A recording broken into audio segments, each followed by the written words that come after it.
Hi guys, coming at you today with lesson 3 of our first week of virtual learning. I'm recording in Jacob's room today. He's got his gaming chair all set up in his bedroom. He's been taking virtual driver's ed these last 2 weeks, which has been an interesting experience for him, but we're thankful that they didn't have to cancel their class or anything. He gets to take it all online. But so he's got this whole setup in here, so I'm stealing his room for today's lesson. Let's jump right in and talk about chapter 8. Okay, so if you have your books with you, I might point out a couple things, but let's talk about some of the key things that happened in chapter 8. First, Cassie and Lily and Jean. Okay, so we start the whole chapter and Cassie starts like sucking up to Lily and Jean, like following her around. Can I carry your books? Being super sweet. And everybody's like, what are you doing? You do not need to do this. She is not worth it. Calling her Ms. Lily and Jean, which we knew was such a huge issue for her in Strawberry when there was that whole incident at the store. But we come to find out that this whole thing was all part of Cassie's plan. I am not a proponent of violence in any form. However, I am a proponent of outsmarting your enemy, which is what Cassie does. I don't love the fighting that ended up happening, but I do love that her clever little wheels were turning and all of this whole thing was a game to her and was a setup, and Ms. Lily and Jean got exactly what she deserved in a way. Okay, so Cassie started carrying her books and being super respectful and saying like this is, she just was keeping her place and all of that. Got Lily and Jean to like tell her all her secrets and all of that stuff. And so what did Cassie end up having? Ammo. She had a way to throw that girl's books down on the floor of the ground in the woods and say, what are you gonna do? Oh, you're gonna go telling me? I'm gonna tell everybody who you like. I am gonna tell everybody that you can't keep a secret and that you've been telling this little black girl all your rich white girlfriend's secrets. And so she just held that right over her head as blackmail, and she got the best of her. So don't like the physical fight that happened, never condone it, but I do love that Cassie is a smart little cookie, and she got revenge in the best possible way, which was outsmarting her enemy. So that I think was a big deal and kind of a fun little twist in the story.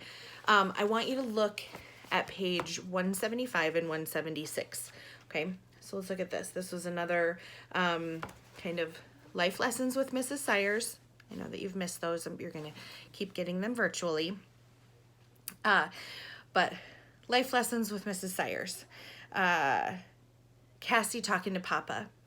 And this was before Papa had any idea of what Cassie's revenge plan was with Lily and Jean and all of that. But he was just kind of talking about, you have to pick your battles in life.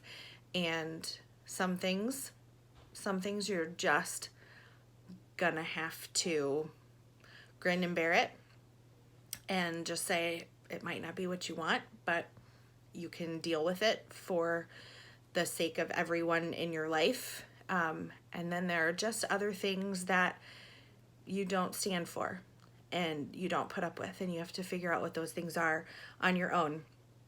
But I love how Papa gave this, and so this is my little life lesson to all of you because I liked what Papa had to say here.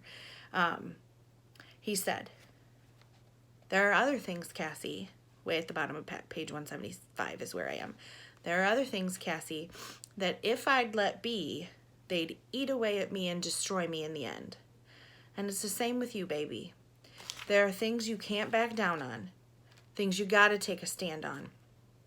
but it's up to you to decide what those things are. You have to demand respect in this world. Ain't nobody just gonna hand it to you. How you carry yourself, what you stand for, that's how you gain respect. But little one, ain't nobody's respect worth more than your own.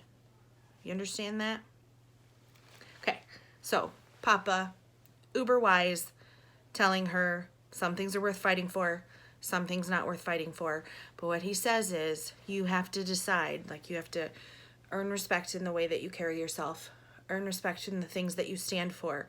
Then there are some times that you don't put up with stuff because trying to get someone else's respect at the expense of your own integrity and respect, never worth it. Someone else's respect is never more valuable than your own self-respect and your own integrity. Life lessons from Mrs. Sayers and Papa Logan today. Okay.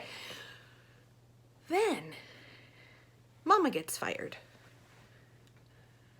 I don't even know where to begin because here is the latest development in the Stacy Logan TJ dynamic. Because Weasley little TJ is the reason that Mama gets fired. We come to find out that TJ, mad because Mama failed him again, because he deserved it. TJ's mad. He goes to the Wallace store, mad at Mama, Ms. Logan, and so he starts bad-mouthing her and ends up telling them that she is doing all of these things that they wouldn't approve of and that she is vandalizing the school property by covering up the books way back from the very first chapter. Okay, so that gives Caleb Wallace and everyone their little free pass to come on in and fire Ms. Logan. Who else was involved? Mr. Granger, Harlan Granger, the guy that wants their land back, the guy that is dead set on getting their land away from them and owning it again. He's like, oh, maybe one way to get my land back is to fire her so she doesn't make any money, so then they can't pay for their land. So he's thinking this is all part of his evil plan. Nasty, mean, horrible. TJ was at the heart of it. He didn't know. I'll give TJ a little benefit of the doubt. I don't think TJ knew what was going to come of this, but he definitely got this whole thing started by going and bad-mouthing Ms. Logan to the Wallaces and to anybody who would listen. And he ended up causing them to come in and fire Mama. And so now they're in a situation where the Logan kids are turning on TJ, as they should, and they're not sure what's going to happen now with Mama's job, with no income from that job, having to pay the rent on their land. So we'll see how that plays out. But things are getting sticky. Lots of conflict is developing, which happens to be our literary analysis focus going into chapter 9. Okay, so your third assignment for the week is to read chapter 9, see what comes of some of these conflicts and relationships, and then you are going to complete this worksheet, Conflict in Characters, which probably is backwards to you in the recording. But so what you are going to do on this worksheet, the directions say, which read the directions yourself, you should always do that, but look at the conflicts below, and in each section, write the actions, the words, okay, that is textual evidence. We've talked about this all year. The words of the character, textual elements, textual evidence, gotta learn how to talk on video, textual evidence that is a quote from the book, in quotation marks, something the character says as your evidence. Right, the actions, the words, the opinions, and beliefs that help contribute to the conflict in the characters from the novel.